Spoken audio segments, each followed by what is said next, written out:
आज हम गरुड़ पुराण के अध्याय 2 की उस रहस्यमय यात्रा को समझेंगे जिसे सुनकर मनुष्य अपने जीवन को देखने का तरीका बदल देता है। ये वे सत्य है जिसे कोई नहीं बच सकता। तो आइए शुरू करते हैं आत्मा का वास्तविक यात्रा। आत्मा के शरीर छोड़ने का रहस्य। जब मनुष्य की अंतिम घड़ी आती है तब सबसे पहले उसका मन शांत होने लगता है। धीरे धीरे इंद्रियां ढीली पड़ती हैं और प्राण शरीर से अलग होने लगते हैं। उसी क्षण आत्मा को पूरी जिंदगी की फिल्म दिखाई जाती है। कौन से अच्छे काम किए हैं, कौन से पाप किए हैं, किसको दुख दिया है, किसकी मदद की है, सब कुछ बिल्कुल साफ। ये दृश्य तय करता है कि आगे आत्मा को कौन सा मार्ग मिलेगा, यमदूत या विष्णुदूत। भगवान विष्णु गरुड़ जी से कहते हैं, हे गरुड़, जैसे कर्म वैसे ही दूत आते हैं। अगर मनुष्य ने जीवन में बुराई की हो तो अचानक आकाश कांप उठता है, अंधेरा छा जाता है और वहाँ प्रकट होते हैं भयानक यमदूत। उनकी आवाज़ गूंजती है, चलो तुम्हें अपने कर्मों का फल पाना होगा।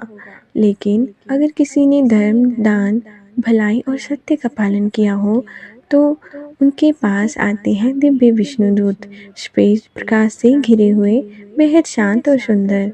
मृत्यु के बाद की पहली यात्रा आत्मा को दूत अपने साथ ले जाते हैं। इस यात्रा को मृत्यु मार्ग कहा जाता है। यह मार्ग बिल्कुल आसान नहीं। कहीं अंधेरी घाटियाँ, कहीं तेज लपटों वाली नदी, कहीं हजारों योजन वाली लंबी दूरी। लेकिन आत्मा को हर कदम पर अपने ही किए हुए कर्म आगे बढ़ाते हैं। अच्छे कर्म उसके लिए प्रकाश बन जाते हैं, बुरे कर्म बोझ बन जाते हैं।